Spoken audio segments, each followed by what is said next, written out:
Okay, fantastic. We're live on YouTube.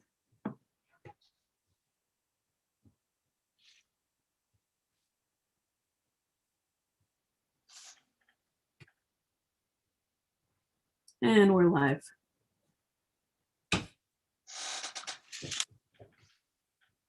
Good morning, friends.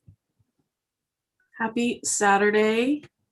If I can get an attendee to put in the chat box that they can hear my voice and see my screen, that's always helpful to us. And we'll get started just a moment. Here is the link for today's event. Thank you so much. All right, welcome friends, and welcome YouTube viewers. We appreciate you both being here this Saturday morning.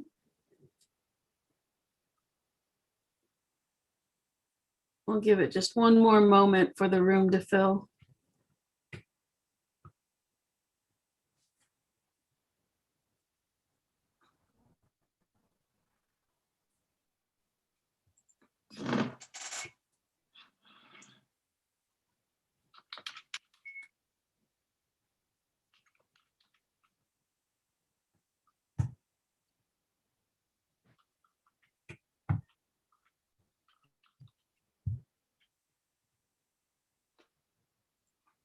All right, happy Saturday, friends.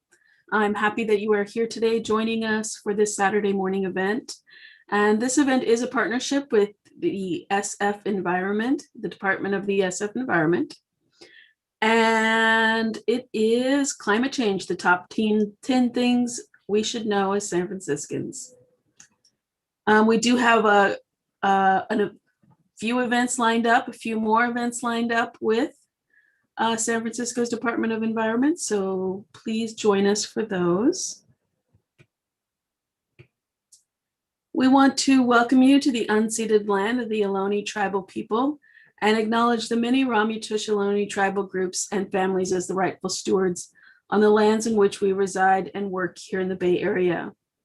The library is committed to uplifting the names of these lands and community members from these nations.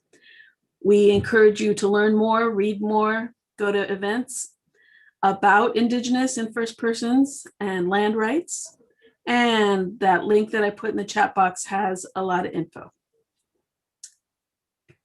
And reading lists. We love reading lists. We would like to condemn the horrendous violence against Asians and Asian Americans in our communities, our state, nationwide, both the reported and invisible. The library stands in solidarity with our Asian communities and our neighbors and our colleagues that are distressed by these attacks. We acknowledge that these events are complicated by the entanglement of anti-Black and anti-Asian stereotypes in the reporting of these violence. Anti-Black and anti-racism both uphold white supremacy, and we are all harmed by these racial structures. We believe that everyone has a stake in dismantling white supremacy in favor of true multiracial democracy. The library has a racial equity committee and a racial equity commitment, and it is also in that link that I've put in the doc. And I will share that again with you. And as our presenter speaks, I'll also add any resources that come up into that doc. So that document is like a one-stop shop, has all the library news, all the event news, and anything that comes up in today's event. So as our libraries trickle open, don't forget to wear your mask. We're now up to 13 libraries with materials pickup, as well as our library to go, which is our mobile outreach services, the book mobile, as folks know it. But please wear your mask, don't forget. We are having an Earth Day celebration, again, another partnership with the San Francisco Department of Environment. The amazing Jane Kim and Thayer Walker from Ink Dwell Studio. If you've been down Hyde Street, drive or walk, you cannot miss the giant monarch mural, and that is Jane Kim's work. So we're looking forward to that event on Earth Day, 7 p.m. The amazing author, poet, essayist, critical critiquer, Hanif Abderquip will be in convo with our poet laureate, Tango Eisen Martin, on April 28th, celebrating his new book, A Little Devil in America. Healthy Home in Spanish on next Friday.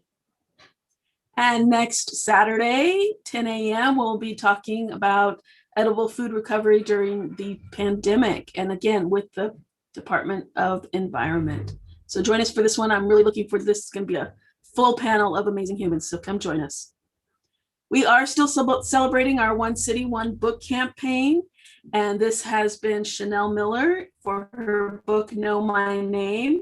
If you haven't checked out the book, please do. I encourage you to either check it out from your library or buy it from your local bookstore. But this campaign has been amazing, running from March to April. Concluding in April as Sexual Violence Awareness Month. The book is about Chanel Miller's sexual assault on the Stanford campus. So super heavy book, super heavy topic, but the library is here to help you unpack all that and help be here. So we have the amazing thing with this campaign, our largest literary campaign, is that it's sponsored by our friends who also help us bring all sorts of programming based around the topics of Chanel Miller's book. So we've been hosting Monday night events. This Monday, we have artist Allie Bloom, Healing Through Art. And then our final Monday night event, again, another artist who is featured in the book, Drawing Power, Women's Stories of Sexual Violence. And Tyler Cohen is a graphic novelist and will be doing some more healing through art. Our partners, Mere Memoir, will be in the virtual library on Tuesday, holding a virtual healing circle for childhood sexual assault survivors. And then we head into May with our AAPI celebration, and I'll breeze through some of this now, but do know we have so many amazing events coming up, so please check us out.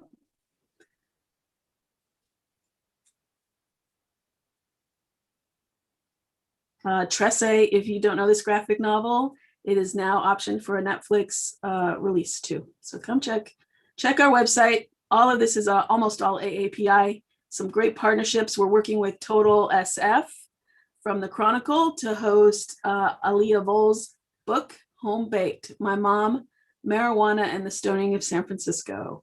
So Total SF will be joining us quarterly for a book club. On the same page is a bi-monthly read where we encourage all of San Francisco to read the same book. For May, we are celebrating author Vanessa Hua for the book A River of Stars, a really interesting book that has like humor and heavy topics as well, but the way that Hua mixes it with humor is really lovely, as well as a lot of San Francisco in this book. So May 24th, Hua will be in Convo. Come check that out. We also have a book club at the end of the month of May to discuss the book. And then I'm really excited to have the photographers and writers of Chinatown Pretty. If you don't know this Instagram, go find it. Celebrating the amazing seniors, the stylish seniors of Chinatowns across 6 Chinatowns across America. Really great Instagram and a really great book. So come check that out at the end of May. All right, now on with today's event. And today we have Cyndy Comerford, the Climate Program Manager at San Francisco Department of Environment. Comerford is advancing ambitious and equitable policies to confront the climate crisis and address racial equity. Previously, she served as the Deputy Director for Climate Program for the City of San Jose. She also worked for over a decade in public health, advocating for policies and programs designed to ensure that all San Franciscans have the opportunity to live longer and healthier lives. She is passionate about climate change, health, and equity, and working across sectors to build resilient and just communities. And without further ado, Cyndy Comerford from the SF Environment. Thank you. Good morning, everyone. Thank you for joining us. And thank you for all that wonderful information from the library. So many exciting programs. And it's really fantastic that the actual physical libraries are starting to open up some sense of normalcy. So I'm going to share my screen. So give me a second to get set up. And throughout the presentation, I'm going to be sharing different screens. So we'll have some technology pauses. But just again, my name is Cyndy Comerford. I am the Climate Program Manager at the San Francisco Department of Environment. I oversee our green building, environmental justice, and climate action programs. So I'm really excited to be with you today to really give you an overview of the top 10 things that I think everyone in San Francisco should know about climate change.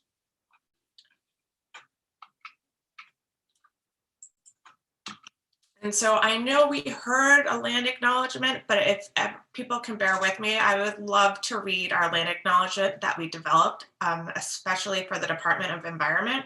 And given that it's Earth Month and the importance of Indigenous knowledge, I would love to read this to you. The San Francisco Department of Environment acknowledges that we occupy the unceded ancestral homeland of the Ramaytush Ohlone peoples, who are the original inhabitants of the San Francisco Peninsula. We recognize that the Ramaytush Ohlone understand the interconnectedness of all things and have maintained harmony with nature for millennia. We honor the Ramaytush Ohlone people for their enduring commitment to Mother Earth. As the indigenous protectors of this land and in accordance with their traditions, the Ramaytush Ohlone never ceded, lost, nor forgotten their responsibilities as caretakers of this place, as well as for all people who reside in this traditional territory. We recognize the benefits from living and working on their traditional homeland. As uninvited guests, we affirm their sovereign rights as First People and wish to pay our respects to their ancestors, elders, and relatives. As an environmentalist, we all recognize we must embrace indigenous knowledge in how we care for San Francisco and for all its people. Thank you for listening to that. So let's get started with the presentation. So let's just start off with Climate Change 101. And I know that everyone is already familiar with this, but just to set the stage. So climate change is any major change in the climate that lasts for a long time. So right now we are experiencing global warming. The average surface temperatures on Earth are rising, and the burning of fossil fuels, coal, oil, and gases release carbon dioxide and other greenhouse gases into the atmosphere. The gases trap heat, the temperature goes up, and this causes more variable weather, heat waves, precipitation, flooding, droughts, intense storms, sea level rise, and air pollution, all which we're going to talk about today. This also creates significant and cascading impacts for us humans. So to put that all in context of what we're dealing with, globally, we emit 110 million tons of man-made global warming pollution into the atmosphere every 24 hours. So this heat trapping energy in the atmosphere every day is comparable to 400 Hiroshima class atomic bombs. And we see on the screen this vision of the Earth and that very, very, very small blue film, and that is the atmosphere. And that's what's trapping all these greenhouse gases. And so it's so interesting that when we talk about climate change, we always show these visions of the Earth. And, one thing I thought about, the Earth actually probably will survive climate change, right? It's a ball of rocks.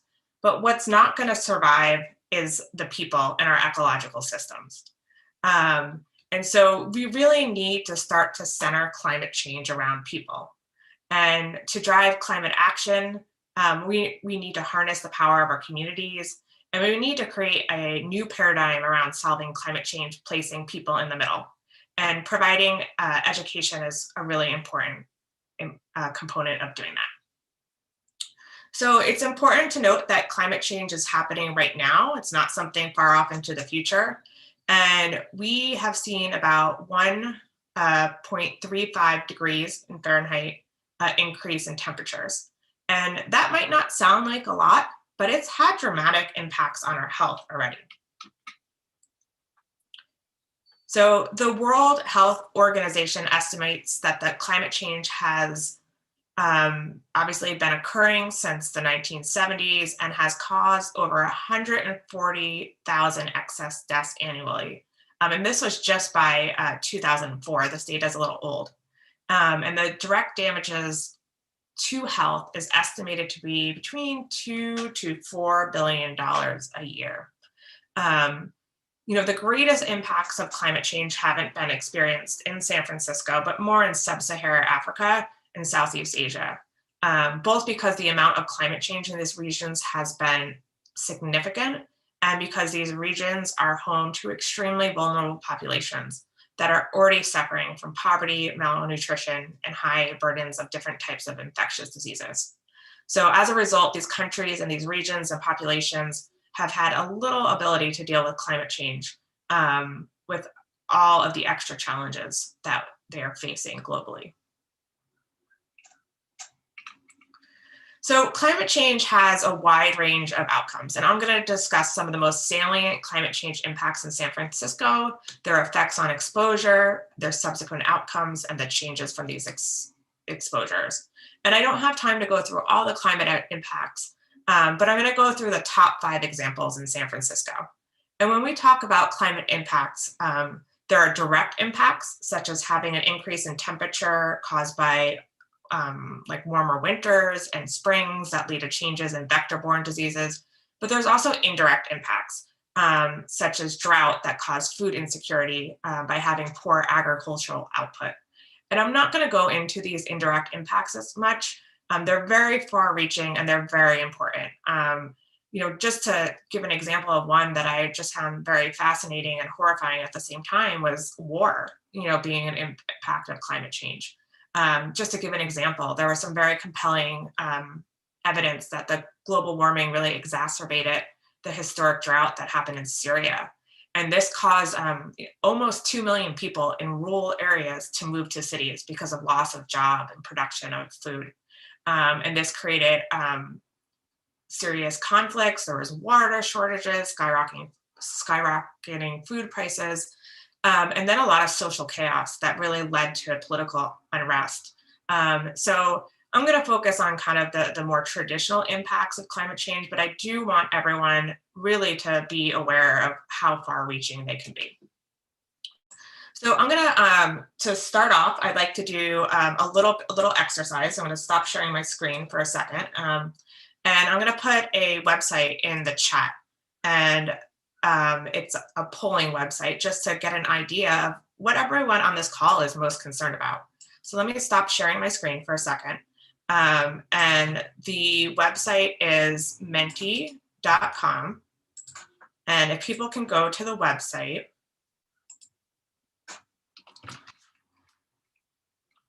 and then the code to put in is here. And I'll show you what you should see. So people can go to that. And, it's really asking what climate impacts are you most concerned about? And so let me share that screen with you real quick. All right, so if people can go to that website, and, unfortunately, it only gives you the ability to click one, but if people can let us know what climate impacts are you most concerned about?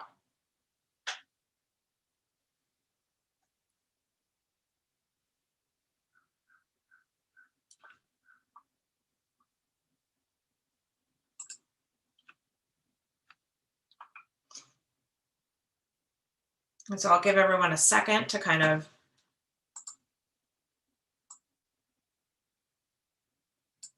So it's menti.com and the code is 6989156. And we should see this to start populating.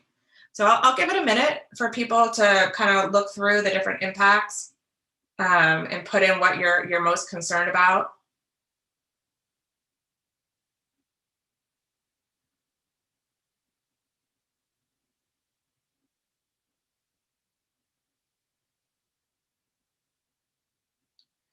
I see a lot of people, all of them.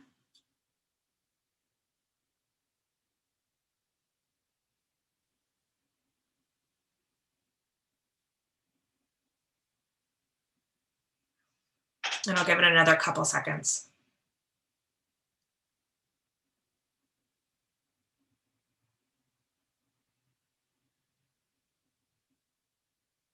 All right. So it seems the majority of us are really concerned about all of them, but we also see people really concerned about extreme heat, sea level rise, wildfires, drought and water scarcity, and air pollution. And those are some of the things that we're gonna talk about today. Um, Great. Thanks everyone for participating in that. So I'm going to go back to sharing my screen and go back to the presentation.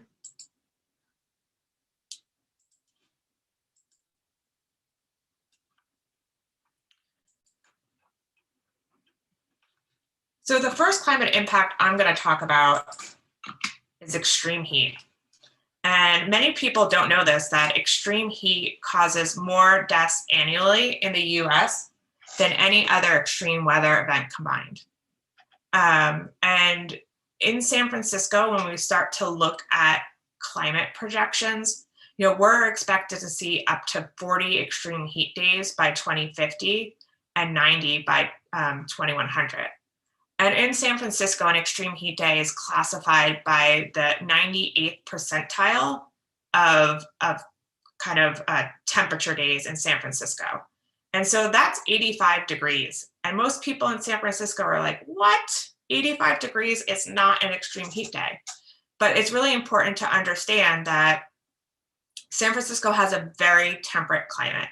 And it takes a while for our bodies to thermoregulate to heat. And so, 85 degrees is really when we need, as a city, to start warning people about the potential impacts of extreme heat and making sure that people are taking precautions. And many people have dismissed the notion of extreme heat becoming an issue in San Francisco. But there was research back in 2006 that showed that San Francisco was especially susceptible to extreme heat for several reasons. And I'll talk about that in a minute. But over the last 3 years, we've seen over 100-degree days, and we've had people die from heat in San Francisco, which is 100% preventable. So this is something that people really need to be aware of. And I'll talk a little bit about the impact of extreme heat in San Francisco. So we can look at this map, and it's a vulnerability map of heat in San Francisco. And people are vulnerable for usually 3 different reasons. It's their exposure to climate change, their sensitivity to climate change, and also their ability to adapt. So some things in San Francisco that make people more vulnerable to climate change have to do with, we have a very old housing stock. Most of us don't have air conditioning or HVAC systems in our house. So we don't have a cooling capacity. That's one really important reason in San Francisco where people don't have the ability to cool down. And as I mentioned before, we live in a relatively temperate climate. So significant increases in temperature are really shocks to our system. So I want to do a little quiz real quick. So talking about extreme heat, which has been the hottest year on record? And you can put the answer in the chat. Is it A, 2016, B, 2020, all of the above, or none of the above? So I'll give everyone a second to put the answer in the chat.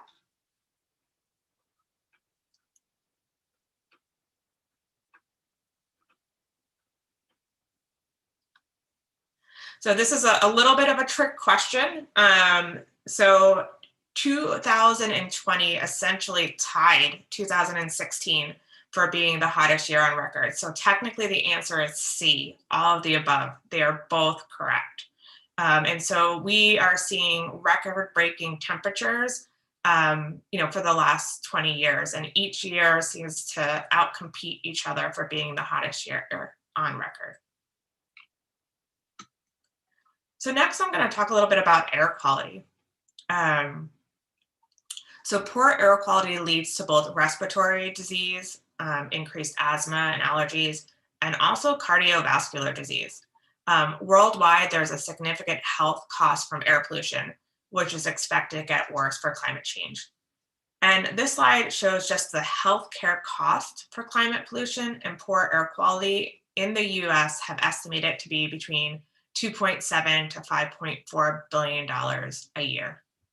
And so air quality is, when people ask me, what is the most thing I'm most worried about climate change, air quality is definitely one of them.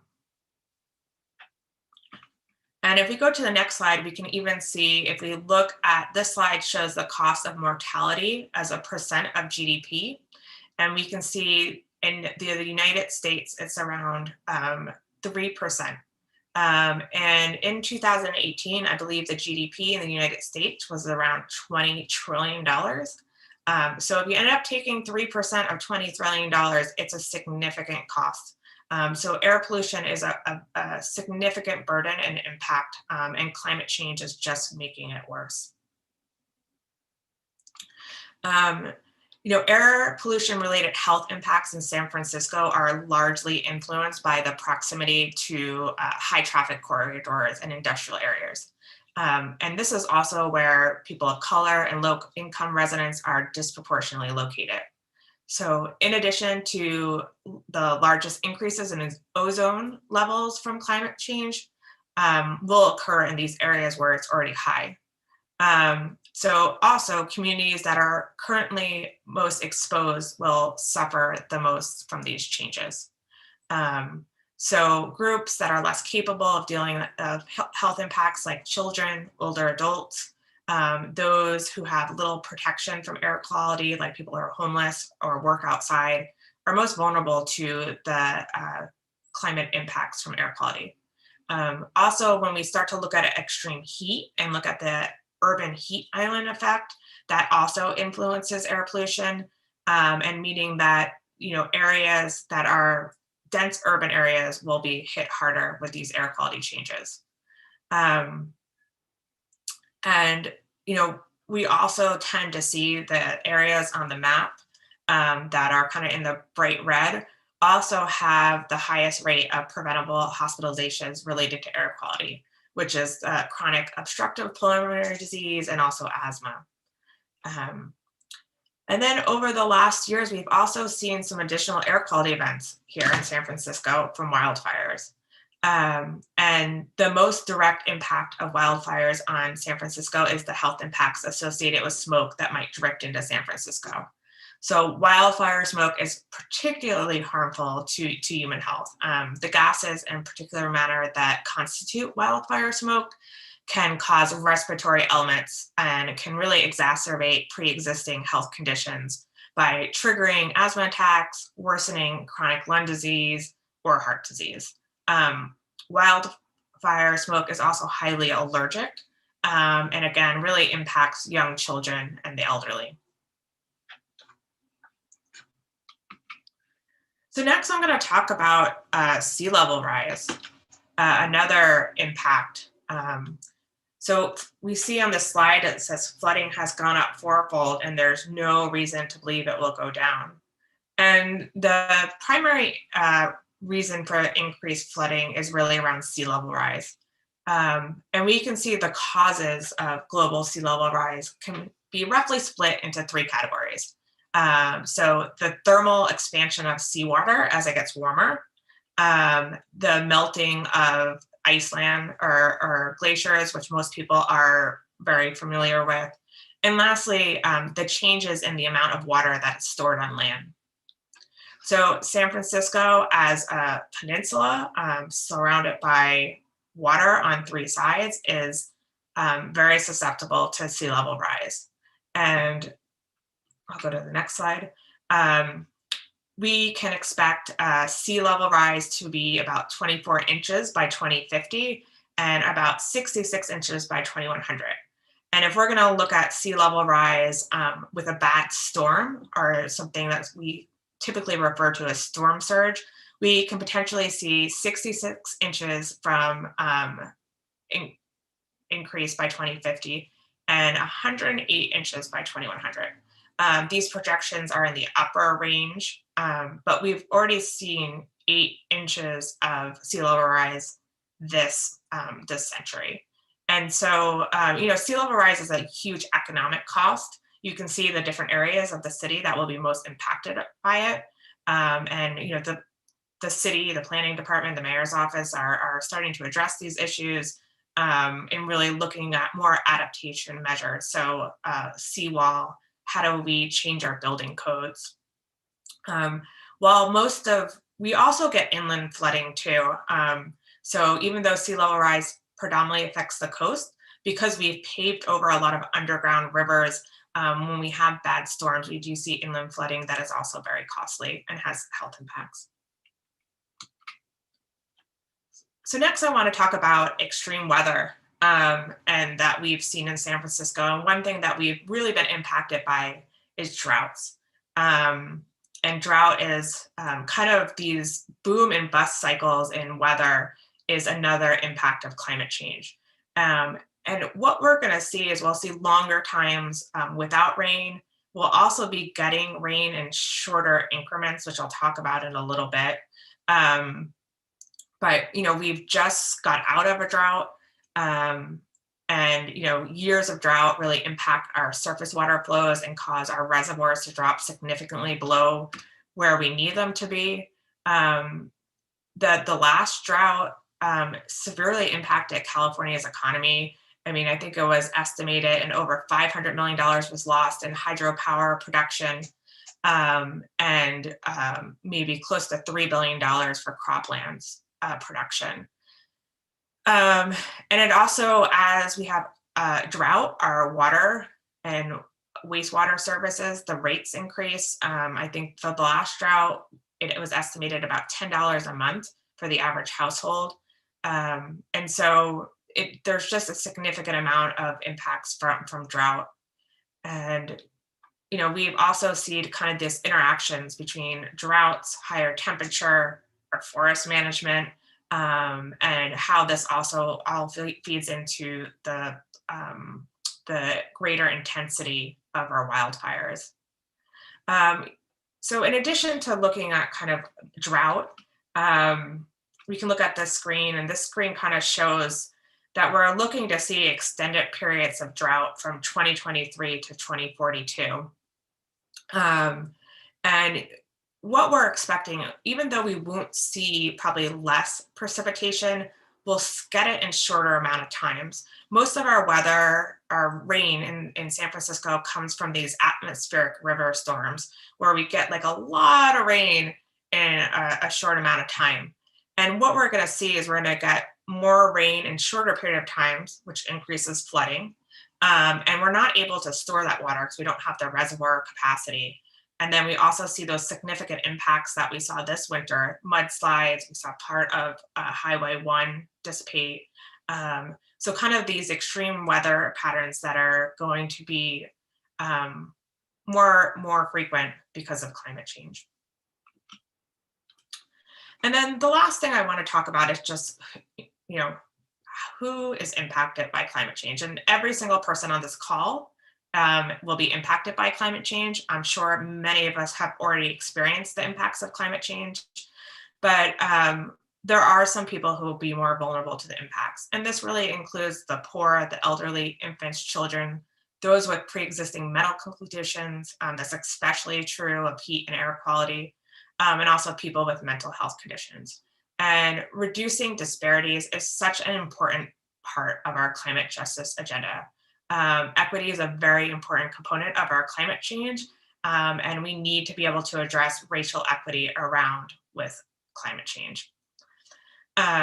So just to kind of summarize, here are the top 5 impacts we talked about: extreme heat, air quality, sea level rise, extreme weather, and vulnerable populations.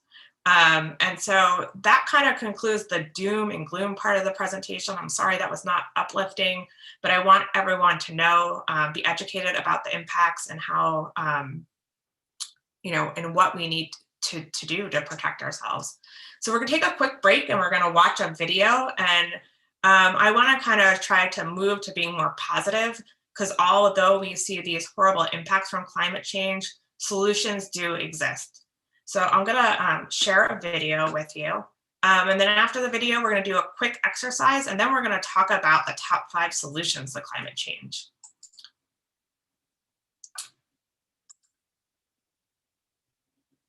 So let me go here.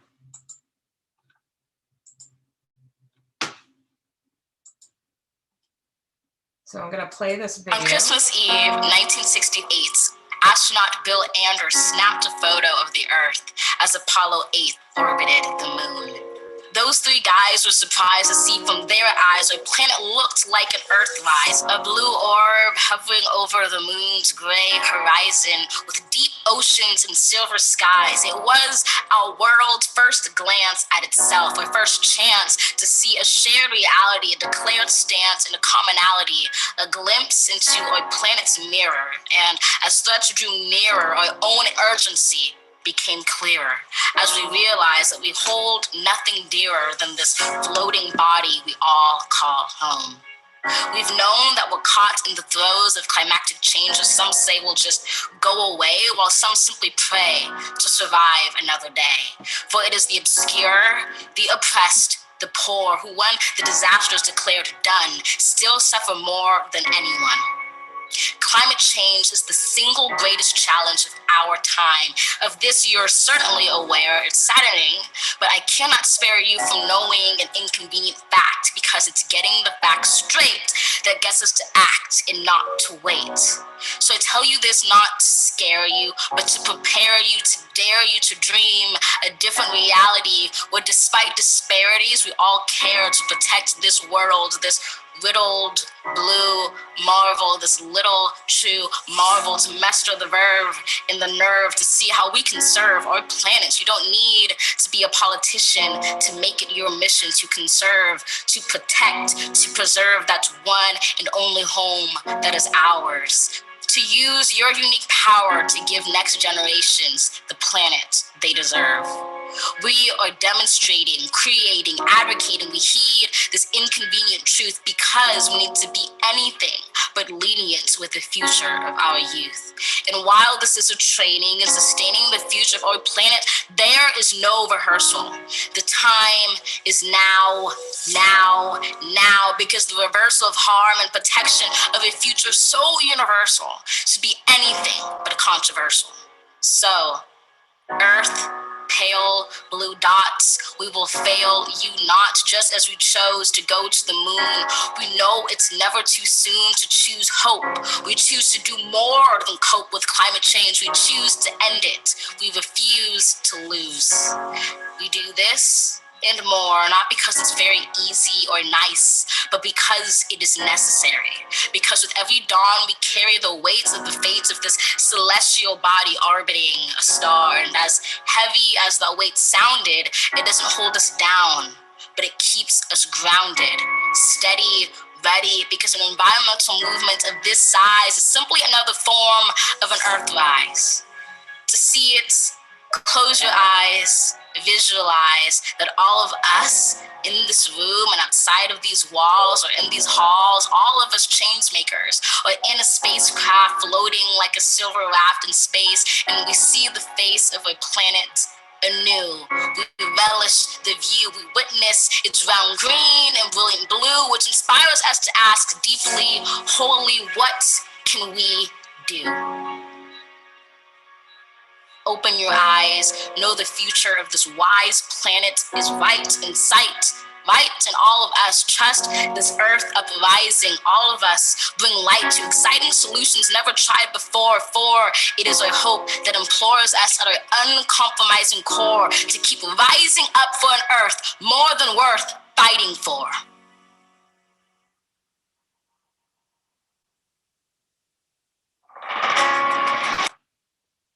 Okay, thank you for watching with me. So that was Amanda Gorman.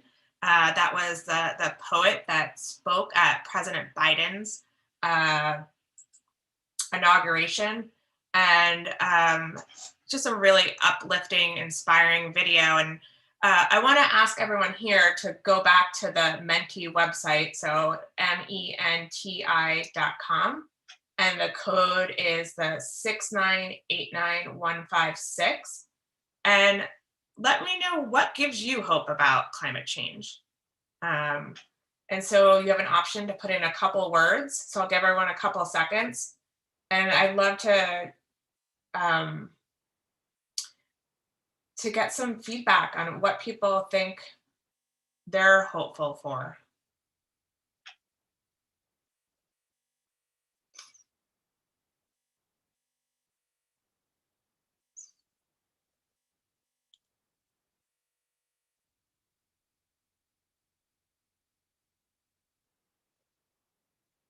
So we see collaboration, evidence, kids, action, urgency, youth, community,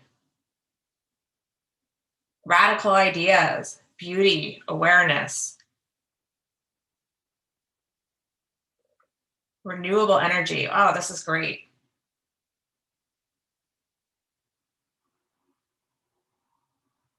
And it's, it's important for us to actually, think through what gives us hope, because it really does help us move towards solutions and move towards what we need to do.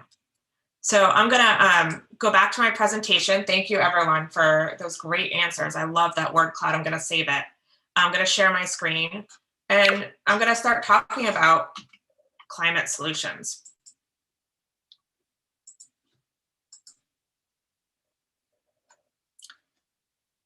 And so the one thing when I talk about climate solutions, I don't want people to think there's a silver bullet, and all climate solutions are really interconnected as a system. And we do need all of them, but we also need all of you to be aware of them and help us move them forward. So before I get into the climate solutions, I just want everyone to know in San Francisco, where do our greenhouse gases come from? And so for those of you who are not familiar with the acronym, GHG is greenhouse gases. And this pie chart kind of shows where our emissions come from in San Francisco. So our biggest source of emissions is from the transportation sector, and then followed by buildings. So residential and commercial are both buildings. And so a lot of our solutions are really focused on transportation and buildings. We also see landfill organics, that's from waste going to landfill and releasing greenhouse gases. And then we can also see municipal activities, agriculture, and wastewater. So that's kind of one way of looking at our emissions. And these are kind of emissions that happen within San Francisco. But we can also, before I want to take a quick break. So before I go to the next slide, I apologize, I forgot I had this slide. Just a quick quiz, and you can put the answer in the chat.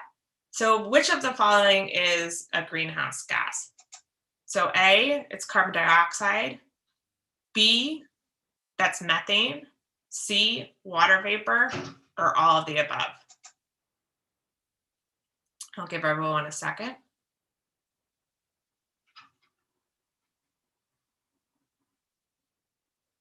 And so the answer is D, all of them above. And while carbon dioxide is a really powerful greenhouse gas, methane is one that traps more heat in a 20-year period than carbon dioxide. And it's kind of 86 times more powerful. And sometimes we call methane a super greenhouse gas. And methane is mostly a byproduct of the combustion of natural gas. So thanks. And then the other thing which I was starting to talk about, I apologize, is we can also look at our emissions by a consumption-based inventory. And so this pie chart depicts consumption-based emissions associated with our local consumption of goods and services, regardless of where they're produced. And so this is really a measurement that looks at the supply of chain of goods, such as materials, consumer goods, food, healthcare, education. And it kind of differs from the last pie chart that I showed because it includes emissions generated outside our city borders, to produce goods and services that are consumed by our residents. So let's jump into the solutions. So the first one is 100% renewable electricity. And this is key. We need to stop burning fossil fuels. And so we need to have everything powered by 100% renewable energy and electricity. And most people didn't really think this was a possibility, but in San Francisco, in our 2018 inventory, we got 70% of our electricity from renewables, and that is just increasing every day. And I think in the next 5 years that we will meet this 100% renewable electricity, the supply. And that does not mean that you need to generate your own electricity by solar panels. Not everyone's house in San Francisco works on solar panels, but you can sign up through Clean Power SF and get 100% renewable electricity to your house. And it's about an extra $10 a month. So this is something that everyone can do. And if you're on PG&E's care plan, those discounts carry over to Clean Power SF. So making sure that we have a clean sources of energy are super important. So next is infill housing. And housing policy and climate policy are intrinsically linked. And most people don't think as infill housing as a climate solution, but in order to solve our climate crisis, we have to solve our housing crisis. So housing built in urban areas near transit and jobs and other services can greatly reduce greenhouse gas pollution more effectively almost than any other option. And on this slide, I referenced this New York Times op-ed, which I would definitely recommend people reading. There's a great figure that depicts the San Francisco Bay Area as one of the top 20 cities with the greatest proportion of residents working full-time that spent over 90 minutes commuting to their job. We know that the coronavirus pandemic has changed that significantly, and we're hoping it doesn't go up. But what's most disturbing about this trend is that between 2005 and 2017, the number of super commuters had increased by 170%. So in January, we had a webinar to kick off our climate action engagement process at the San Francisco Department of Environment. And we had our Mayor, London Breed, and come and talk about the importance of housing policy and climate. And I'm just going to show a clip from that. This is the easy part. The most important thing we can do is to actually build the housing that San Francisco has largely failed to do for too long. The most important thing we can do is recognize that density isn't a dirty word. We know that people who live in cities have a significantly lower carbon footprint than people who do not. Living in a city makes it easier to commute by public transit, to walk, or to take a bike. And multi-unit buildings are generally more energy efficient than a single family home. So we need to confront our history of blocking housing. Because by not building housing, we've pushed out a generation of low and middle income residents. These are the bus drivers, the janitors, the home care workers, the people I grew up with. When we don't build housing, they have to drive in from Stockton, from Fairfield, Antioch, choking our freeways with traffic, and worse, our air with pollution. For decades, we pushed low and middle income residents into new development outside of the city. In recent years, we've seen the devastating destruction of homes that were pushed out into fire-prone areas. So if you didn't quite hear the end of the mayor's remarks, she spoke about the urban-rural interface, and that also connects to the impacts from wildfires. And housing and climate resilience are very highly correlated.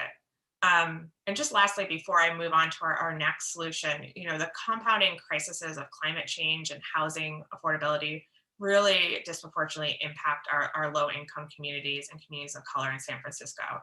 And this has also been amplified by our current public health crisis around COVID-19.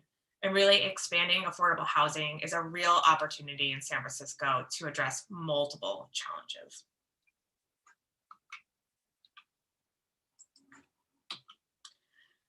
So the next climate solution is electrify everything.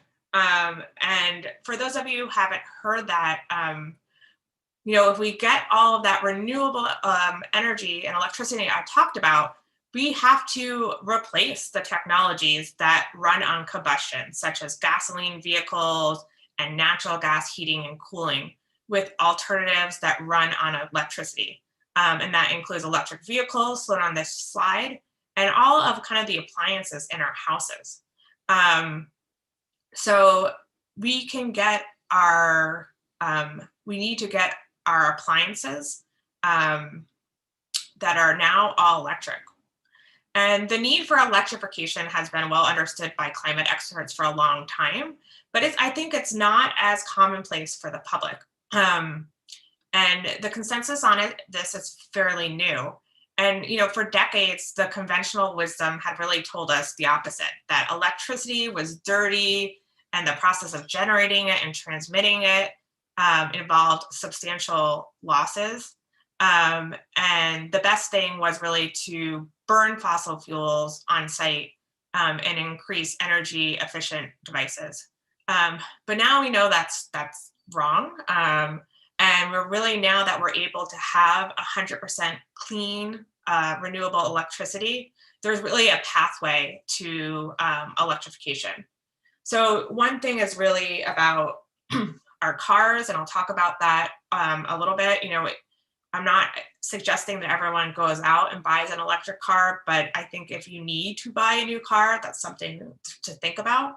And so I'm going to kind of just show very quickly what are the replacement appliances in your house. And this is, again, not to encourage people to go out and buy new appliances, but appliances break down over time. And eventually, if you own a house, you will have to replace them. And even if you rent a house, you can kind of barter with your landlord to have more climate-friendly appliances.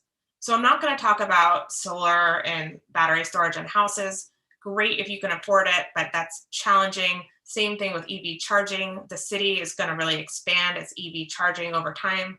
But quickly, you want to look at kind of the sources of natural gas in your house around your oven. So switching from a natural gas oven to an induction cooking, your water pump in your house, your heating and cooling, which can be done by a heat pump, which is kind of like the inverse of a refrigerator.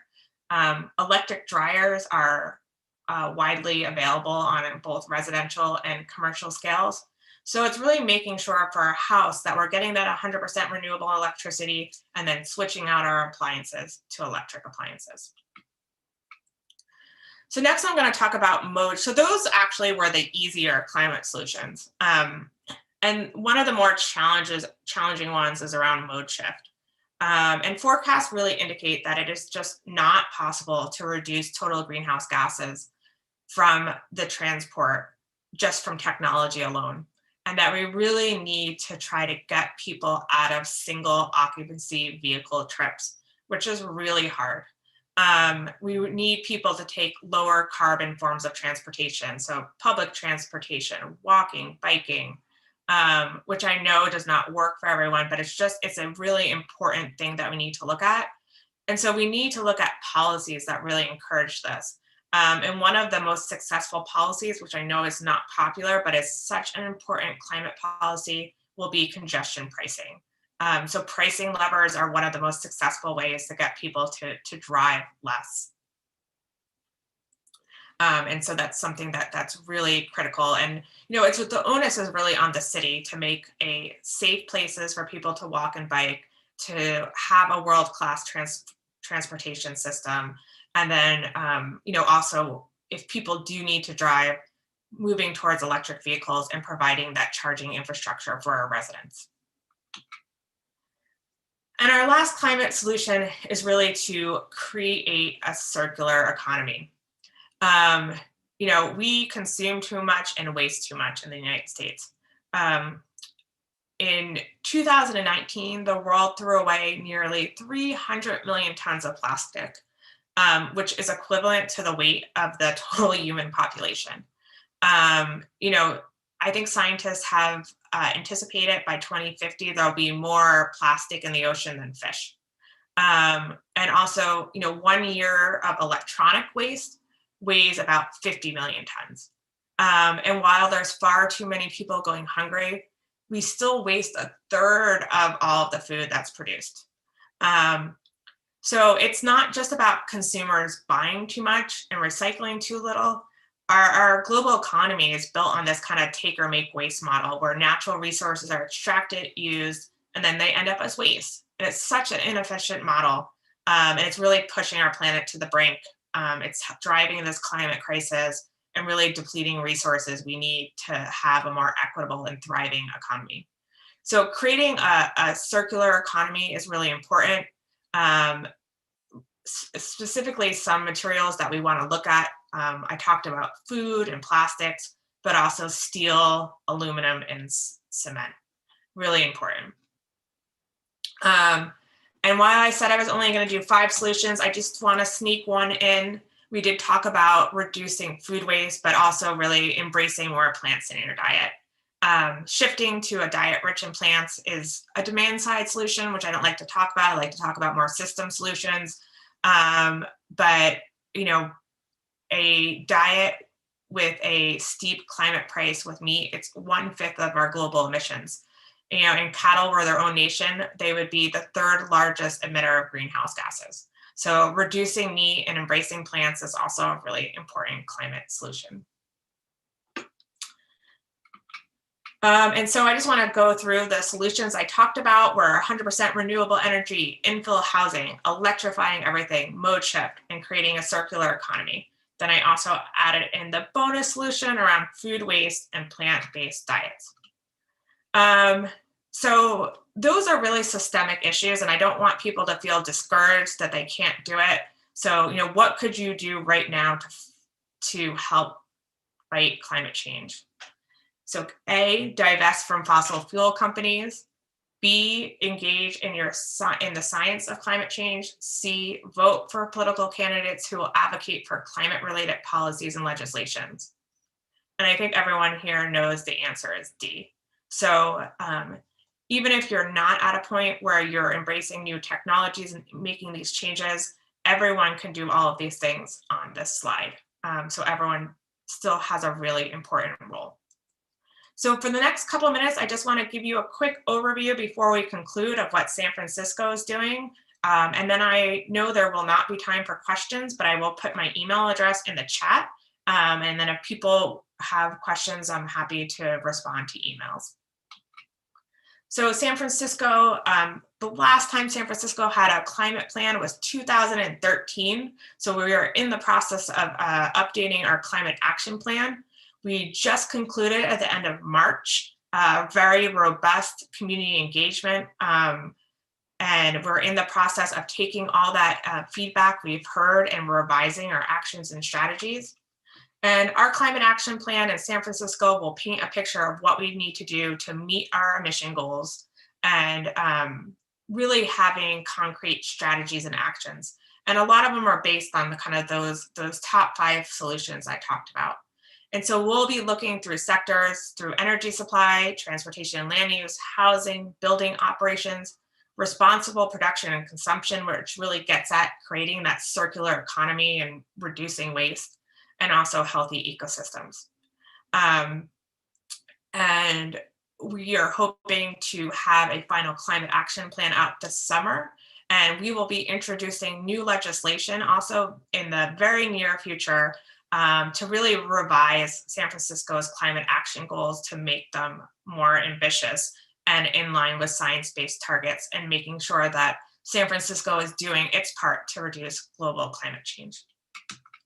And then lastly, I want to mention that our climate change really need to have a lens towards racial and social equity and health. I know you've heard me talk about equity and health a lot through my presentation, but also a just transition and helping our economic recovery in San Francisco and resilience.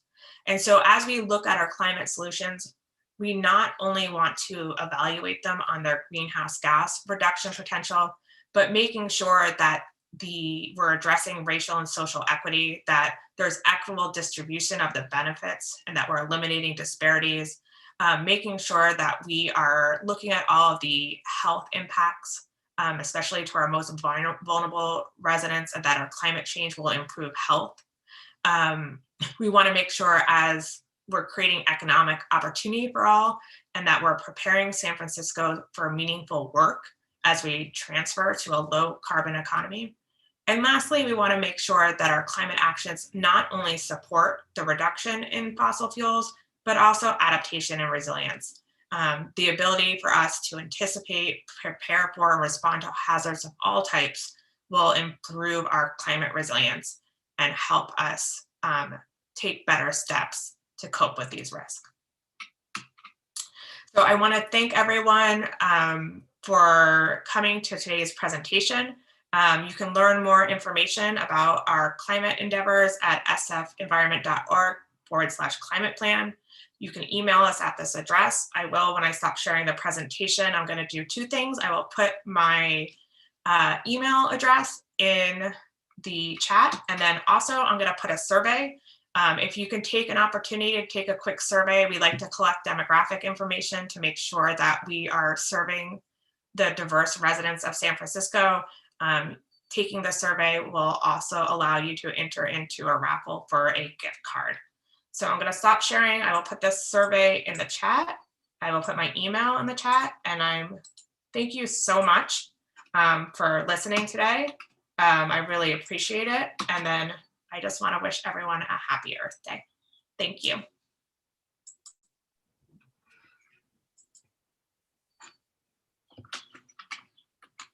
Thank you, Cyndy. That was packed full of information.